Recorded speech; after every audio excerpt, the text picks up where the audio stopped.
Vamos iniciar essa aula muito importante sobre o Dia do Senhor e também sobre a ceia do Senhor na forma do Novo Testamento. Nessa aula, nós vamos estudar esses temas separados. Primeiramente, aqui, vamos tratar da questão do Dia do Senhor, que nós já sabemos que é o primeiro dia da semana, é o domingo, dia da ressurreição. E numa segunda aula, trataremos sobre a questão muito importante, né, da ceia do Senhor. Vamos tratar aqui sobre os seguintes assuntos, né? O Dia do Senhor, né? Nossa primeira aula, né? Porque esse é o padrão. Sobre as reuniões de domingo, a Assembleia de Domingo, vamos ver aqui o texto da história, a Assembleia de Domingo, e daí, o que é que isso implica, né? E na segunda aula, então, trataremos sobre a Ceia do Senhor, onde veremos a Assembleia do Domingo, reunião para comer, Ceia do Senhor de Domingo, o texto da história, a conexão não tão surpreendente entre o dia do Senhor e a ceia do Senhor. Afinal de contas, o que é isso, né? A ceia do Senhor, o que é isso tudo, né? A ceia do Senhor, o que significa ação de graças, comunhão, memorial, esperança futura e também aliança, né? Uma maneira digna, né? Então, esses serão os temas dessas duas aulas. Então, primeiramente aqui trataremos sobre o dia do Senhor. Bem, quando a contagem regressiva para a cruz se aproximava de zero, Jesus tinha mais um detalhe muito importante para cuidar antes de se permitir ser algemado e levado a seu destino divinamente orquestrado e preparado por Deus. Esse detalhe importante foi o estabelecimento de uma prática que seria uma atividade central da Assembleia Semanal de cada futura congregação de seu povo. Assim, durante a Páscoa, enquanto se preparava de seus discípulos, aliás, enquanto se separava de seus discípulos em um quarto superior, chamado cenáculo, em algum lugar entre o labirinto das ruas estreitas de Jerusalém, Jesus tomou o pão asmo, ou seja, pão sem fermento, fruto da videira, alguma forma de suco de uva, e instituiu a ceia do Senhor. Nós temos esse registro nas Escrituras, em Mateus, capítulo 26, 26, 29, Marcos, capítulo 14, 22 e 25, Lucas, capítulo 22, 14 a 23, e 1 Coríntios, capítulo 11, 23 a 26. Se você for visitar uma igreja de Cristo nesse próximo domingo, posso assegurar-lhe que a participação de pães asmos e fruto da videira será uma das atividades que você encontrará durante o culto. Qualquer congregação que você visitar em qualquer lugar desse mundo, qualquer país. E se você participar da mesma igreja de Cristo no domingo seguinte, garanto, mais uma vez, você verá a repetição da ceia do Senhor. E se você assistir um culto de domingo da mesma igreja de Cristo, 8 semanas depois, ou 8 meses depois, ou 8 anos depois, eu prometo que a ceia do Senhor continuará sendo uma parte central de cada um desses cultos dominicais. Eu acho que você entende o ponto. O ponto é, nós tomamos a ceia do Senhor todos os domingos. E eu posso acrescentar apenas todos os domingos. Essa prática sempre foi uma parte muito importante da nossa identidade doutrinária. E é outra diferença muito importante entre nós e a maioria dos demais grupos evangélicos de igreja. Ao contrário das igrejas de Cristo, a maioria dos grupos religiosos, evangélicos, protestantes em geral, né, eles participam da ceia do Senhor em intervalos de menos de uma semana, alguns participam uma vez por mês, outros a cada 3 ou 4 meses, e ainda tem outros que só tomam a ceia do Senhor 2 vezes por ano.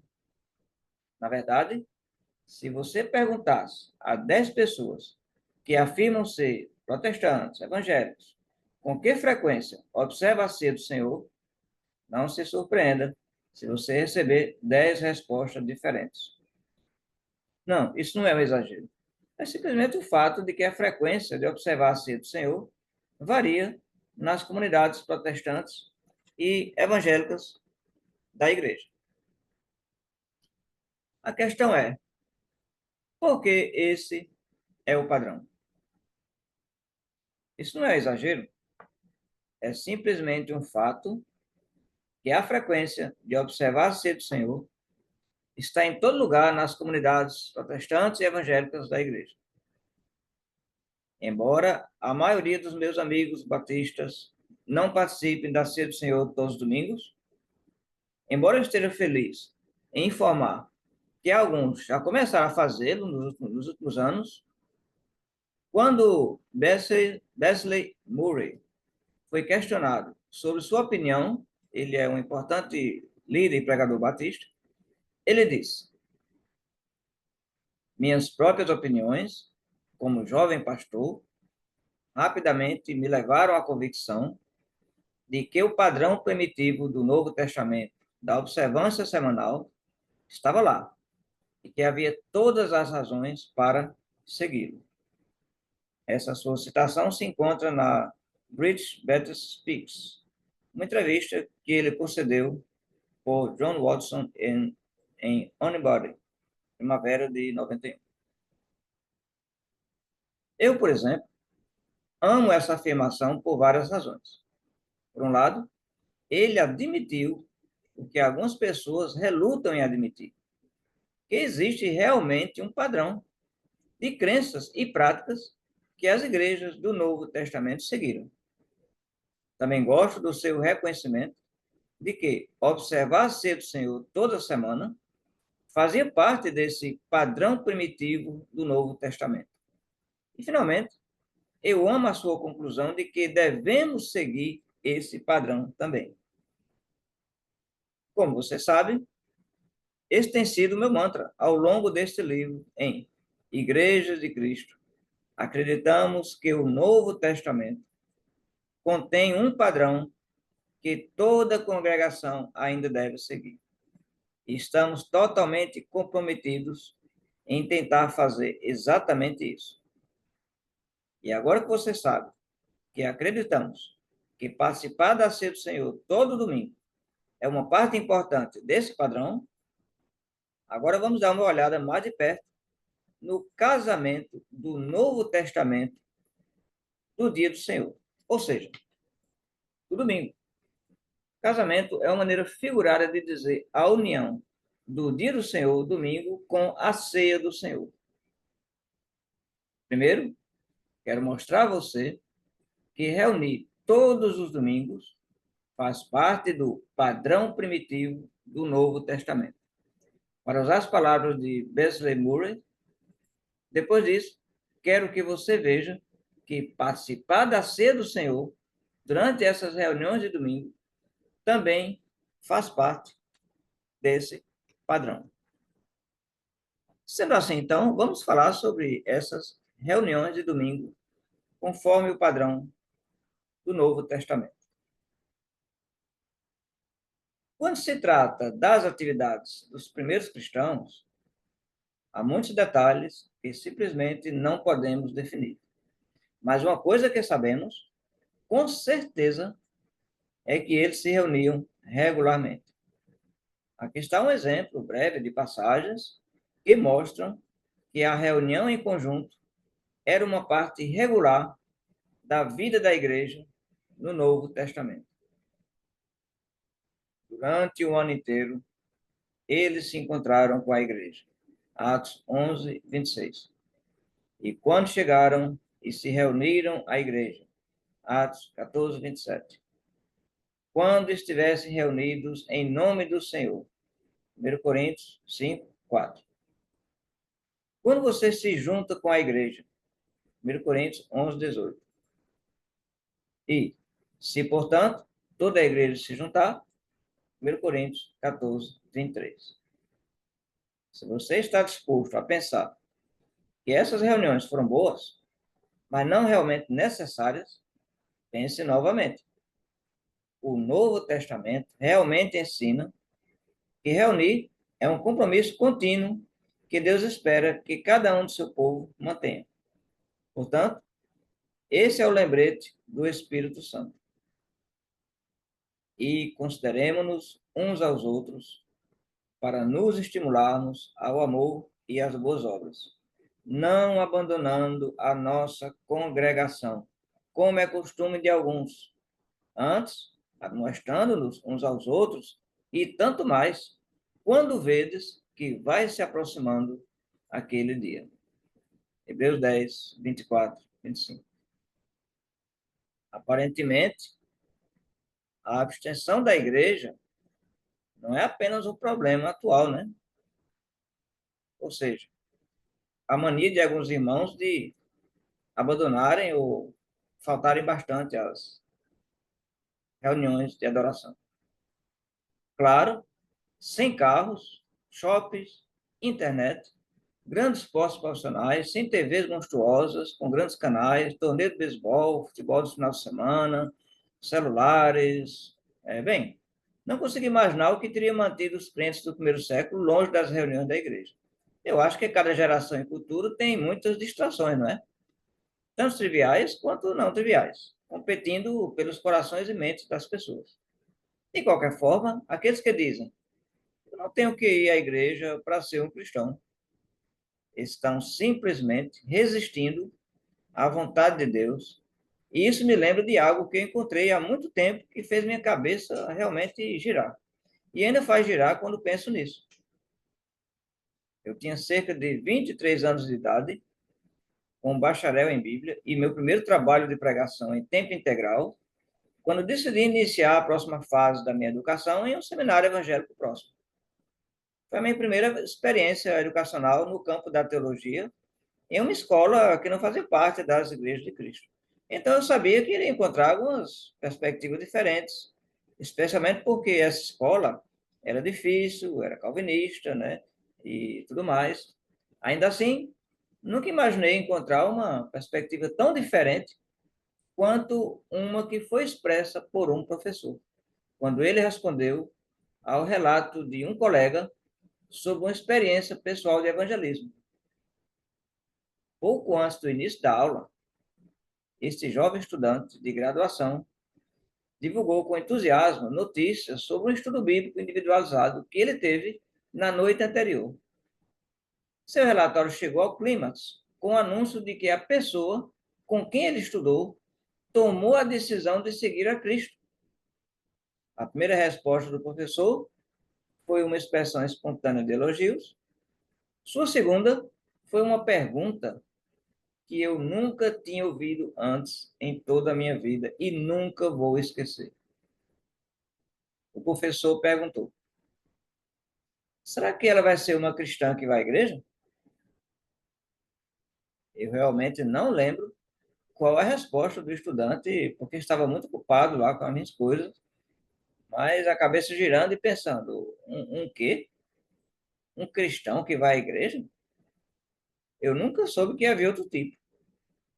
Veja, sempre me ensinaram que Deus era tão sério sobre o seu mandamento de não negligenciar as reuniões da igreja, por exemplo, nós vemos Hebreus 10, 25, como ele era sobre os seus mandamentos, para não fazer coisas como mentir, roubar, ou viver uma vida sexual imoral. Né? Temos isso em Efésios 4, 25, Efésios 4, 28, 1 Tessalonicenses 4, 3, que fala sobre a santidade.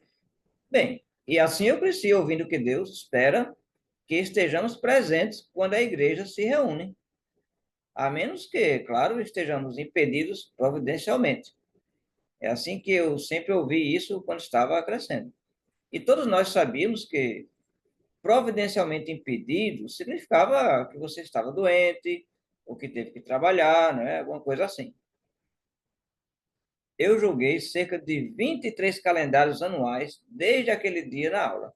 E durante esse tempo, fiz um estudo bíblico enquanto continuava a minha educação teológica formal e preparava mais de 23 anos de sermões e aulas bíblicas na igreja. Depois de todo esse tempo de estudo da Bíblia, estou convencido que é manifestamente não bíblico ensinar que uma pessoa pode ser um cristão fiel e simplesmente optar por não ir à igreja. Reunir-se é uma parte muito importante da verdadeira identidade da igreja. Nossa fé é privada ou individual, no sentido de que ninguém pode acreditar por nós. Entretanto, ser um cristão fiel definitivamente requer um relacionamento com um grupo de irmãos cristãos. E Deus definitivamente exige que o grupo, essa igreja, se reúna regularmente para adorá-lo e edificar uns aos outros na fé.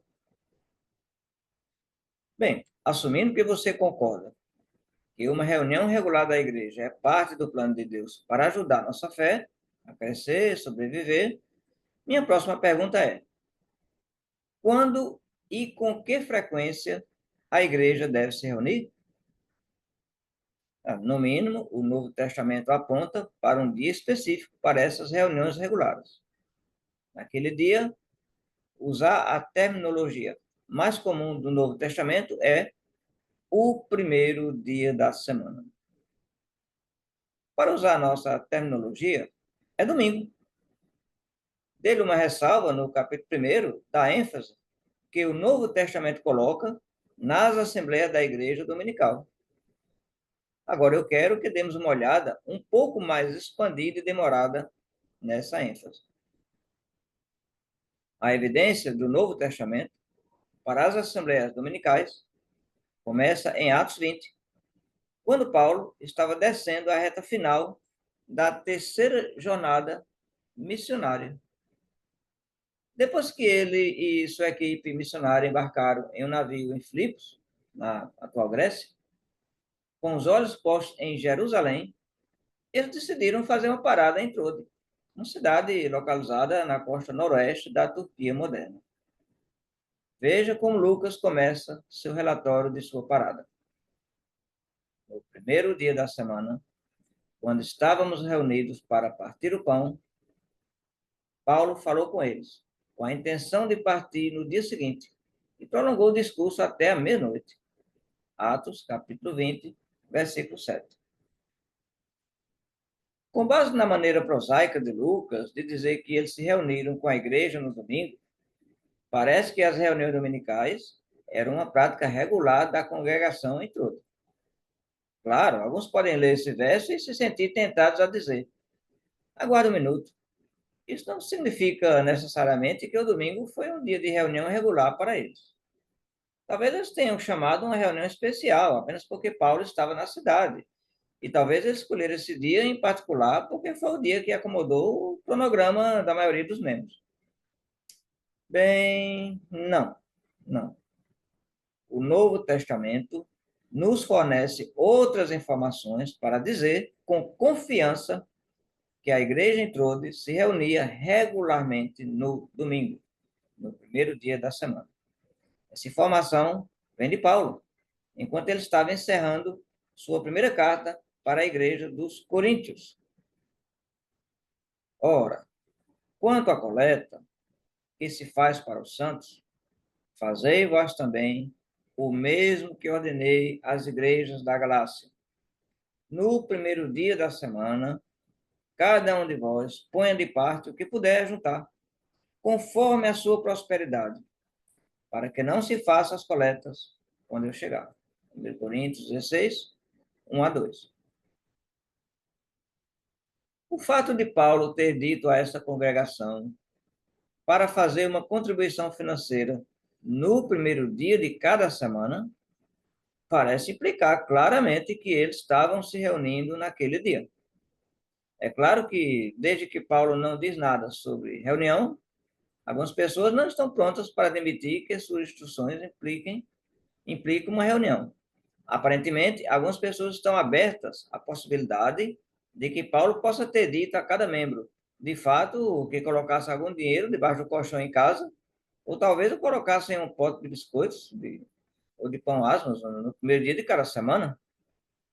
Se você acha que a interpretação parece plausível, deixe-me fazer a seguinte pergunta: que sentido faria Paulo dizer às pessoas que esquecesse algum dinheiro em casa em algum dia específico a cada semana?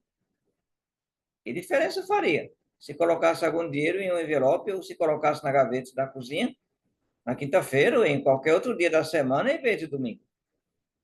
Ora, o fato é que as instruções de Paulo só fazem sentido se houvesse algo sobre o primeiro dia de cada semana. Que lhes desse uma oportunidade especial de colocar algo de lado. Então, o que aconteceu no primeiro dia de cada semana, que tornou a oportunidade perfeita para os coríntios fazerem uma oferta financeira? Realmente, não há uma alternativa razoável para a conclusão de que foi uma oportunidade perfeita, porque foi quando eles estavam se reunindo. Reuniões dominicais lhe deram a oportunidade perfeita para juntar seu dinheiro como congregação. E não foi apenas a igreja de Corinto que se reunia no primeiro dia de cada semana. Observe que a ordem de Paulo de colocar algo à parte no primeiro dia de cada semana também foi dada às igrejas da Galácia. 1 Coríntios 16:1. E Galácia não era uma cidade, era uma região com várias igrejas. Obviamente, então, as igrejas da Galácia também se encontravam no primeiro dia de cada semana. Por sinal, a Galácia não era uma cidade, mas uma província romana na Ásia Central Menor, atual Turquia moderna. Então, quando Paulo se referiu às igrejas da Galácia, ele estava se referindo a todas as congregações em toda a província da Galácia. Se você fizer uma verificação rápida de um atlas, né, da Bíblia, um mapa, você verá isso. Como eu já indiquei, a cidade de Trode está na costa noroeste do atual país moderno. A cidade de Corinto está na Grécia moderna. A região da Galácia está no meio da Turquia moderna. Isso acrescenta a percepção de que essas igrejas não eram exatamente vizinhas próximas. De fato, com centenas de quilômetros entre eles. Eles não eram realmente vizinhos. Pelo menos, não em nenhum sentido geográfico real. E, no entanto, todas essas congregações se reuniam no mesmo dia, o primeiro dia de cada semana. Como eu disse no primeiro capítulo, é uma coincidência não planejada ou um padrão instituído por Deus. Francamente, não conheço ninguém que investiu seu dinheiro na opção coincidência não planejada. Aqui está outra coisa que eu acho interessante. Quando você entende que as reuniões dominicais foram instituídas por Deus, parece explicar um detalhe que Lucas mencionou assim que Paulo estava olhando para Trode em seu espelho retrovisor em Atos 20. Paulo estava com pressa. Veja como Lucas diz: pois Paulo havia decidido navegar além de Éfeso para que ele não precisasse passar algum tempo na Ásia, pois se apressava em estar em Jerusalém, se possível, no dia de Pentecostes. Atos 20, 16. Agora, vamos voltar ao dia em que Paulo e sua equipe atracaram em Troade. Lucas escreveu: ficamos por 7 dias. Atos 26. Então, eles entraram em Troade na segunda-feira, e depois saíram imediatamente, após a igreja, no próximo domingo. Atos 20, 11. Aqui é algo para pensar. Se Paulo estava com tanta pressa de voltar para Jerusalém, por que ele ficou por volta de Troade por 7 dias? Alguns sugeriram que a longa escala pode ter sido devido à programação do navio. Em outras palavras, talvez fossem forçados a ficar lá porque tinham que esperar 7 dias para um navio. Bem, talvez. E talvez o navio simplesmente se tornasse disponível logo após a oração de encerramento na igreja no domingo. Se for esse o caso, acho que Paulo não poderia ter perdido um tempo mais perfeito. A maioria, no entanto, pensa que há uma explicação melhor do que os horários de envio. Essa melhor explicação é o horário de adoração. O fato de Lucas ter marcado que o sermão de Paulo durou até a meia-noite, Atos 27, e depois acrescentou que Paulo falou com os membros até o amanhecer, Atos 20, 11, sugere que essa parada foi impulsionada pelo intenso desejo de Paulo de se encontrar com toda a igreja para que ele pudesse fortalecê-los e encorajá-los com a palavra de Deus. Para fazer isso, no entanto, Paulo não teve escolha, senão esperar até o primeiro dia da semana, porque esse foi o dia em que Deus ordenou que seu povo se reunisse. Alguns podem se perguntar por que a igreja apenas não convocou uma reunião especial, digamos, na terça-feira, para se acomodar melhor à agenda de viagens do apóstolo Paulo. Enquanto algo assim seria certamente uma opção viável em nossa cultura, realmente não era na deles. Então, novamente, se Paulo queria incentivar toda a igreja, ele realmente não teve escolha, senão esperar pacientemente pelo domingo, embora ele estivesse pressionado pelo tempo. Claro que isso não significa que ele e sua equipe foram colocados em redes durante 7 dias. Não tenho a mínima dúvida de que eles permaneceram ocupados, evangelizando, ministrando entre os irmãos, enquanto esperavam que o domingo chegasse. Veja, por exemplo, Atos capítulo 21, versículo 4. Assembleia de domingo. O teste da história. Se alguém tem alguma dúvida de que o domingo foi um dia de reunião regular para a primeira geração da Igreja de Deus, essas dúvidas são apagadas por uma rápida verificação de quando a igreja do segundo século se reuniu. Antes de verificarmos essas informações, talvez você esteja se perguntando por que devemos nos importar com o que a igreja do segundo século fez.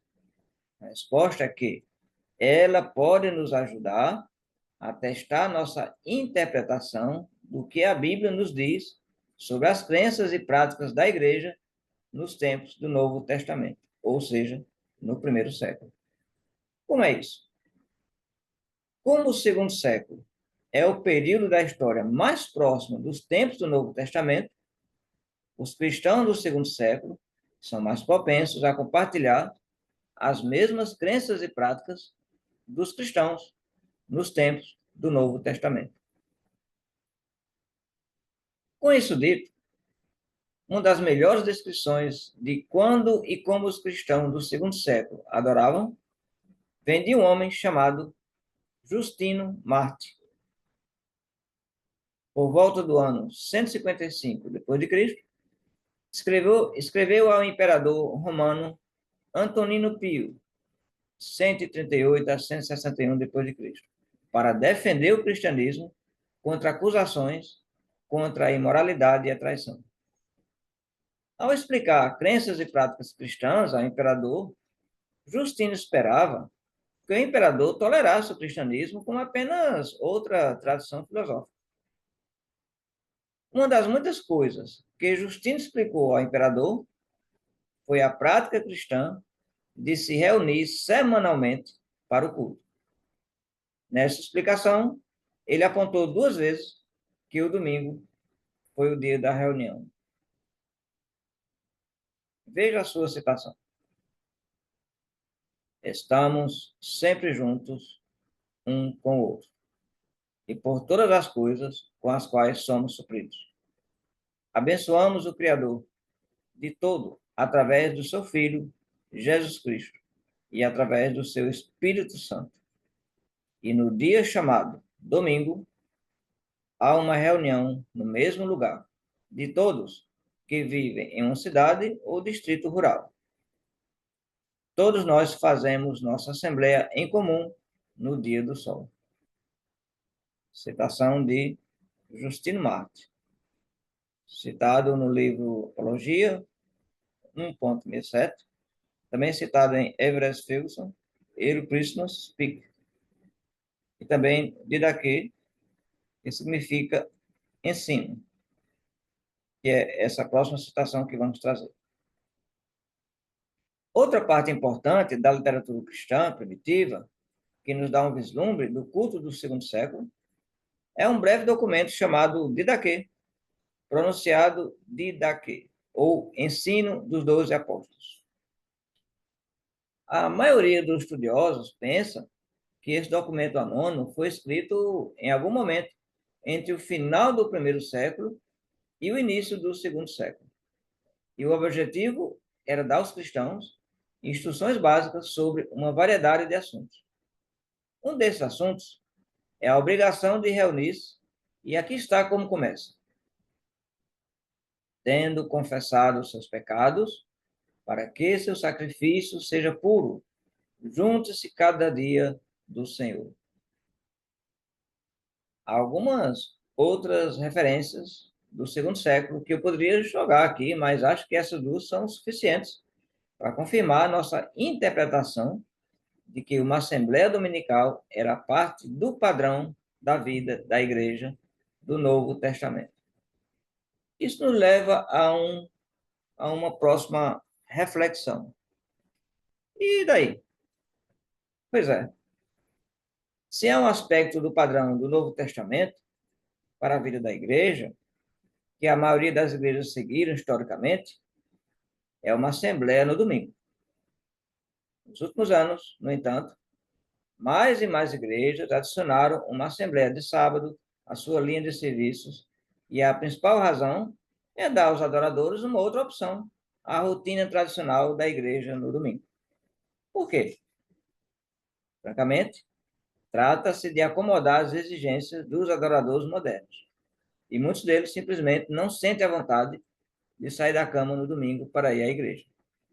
Para outros, há o jogo de futebol de domingo, um torneio, o passeio de golfe, o passeio de bicicleta com amigos, passeio com a família, etc. Ou o dia no lago que eles não estão prestes a deixar passar pela igreja. Não me surpreende que tantos adoradores hoje em dia optem pela igreja no sábado à noite em vez do domingo, se tiver a opção. Afinal de contas, eu provavelmente também faria isso, se não soubesse melhor, e muitos adoradores contemporâneos simplesmente não sabem disso. São analfabetos funcionais quando se trata de doutrinas básicas da Bíblia. Quando digo isso, não estou tentando ser mal ou provocativo, estou apenas declarando o óbvio. A pesquisa social que lida com questões de fé e religião continua mostrando que mais e mais cristãos veem os fundamentos do cristianismo apenas como ter algum tipo de crença que Jesus salva, fazer coisas boas para os outros, como dar ofertas generosas, né? Aquelas pessoas que precisam de ajuda, fazer uma doação ocasional para instituição de caridade, reciclando, tornando-se sustentável sempre que possível, na maior parte do tempo, respeitando a regra de ouro, né, de tratar os outros como gostaria de ser tratado. O que me surpreende e me incomoda é que tantos líderes da igreja são aparentemente tão obscuros quando se trata de entender o significado do dia do Senhor e respeitar o plano de Deus para se reunir naquele dia. Não é que não podemos nos reunir em outros dias, mas é que esse é o dia sagrado, o dia especial. Aparentemente, muitos concluíram que a igreja primitiva se reuniu no domingo simplesmente porque era um momento conveniente e não porque era um tempo ordenado. Admito que a porcentagem de igrejas que oferecem um serviço de sábado como alternativa ao domingo ainda é relativamente pequena, mas o número cresceu nos últimos anos. Claro, só o tempo dirá se isso irá de tornar uma prática comum no cristianismo atual. No entanto, eu posso assegurar uma coisa: é isso. Se o serviço do sábado acabar se tornando uma visão familiar na cultura da igreja moderna, não se tornará uma visão familiar entre as igrejas de Cristo. conheço meus irmãos muito bem, então posso dizer com confiança que a maioria de nós continuaremos a seguir a prática de nossos antepassados espirituais do Novo Testamento. Isso significa que continuaremos chamando nossos membros para se reunirem para adoração no primeiro dia da semana. Não me entenda mal. Não estou dizendo que a igreja não possa se reunir no sábado à noite. Há uma mudança de evidências no Novo Testamento para mostrar que podemos nos reunir para adoração e encorajamento mútuo, sempre e onde quer que desejamos. Por exemplo, Atos 2, 46, 47, Atos capítulo 12, versículo 12. O que estou dizendo é que, independente da frequência com que decidimos nos encontrar, no mínimo, precisamos nos reunir no domingo. Então, as assembleias de sábado são boas, mas não no lugar de se reunir no dia do Senhor. Gostaria muito de começar a explicar agora o porquê do domingo ser tão importante no plano de Deus para a igreja dele. Mas vou resistir a esse impulso por alguns minutos. Em vez disso, vamos voltar agora a atenção para a ceia do Senhor. Então, na nossa próxima aula, vamos iniciar então a parte central da reunião da Assembleia no domingo de adoração, que é a ceia do Senhor.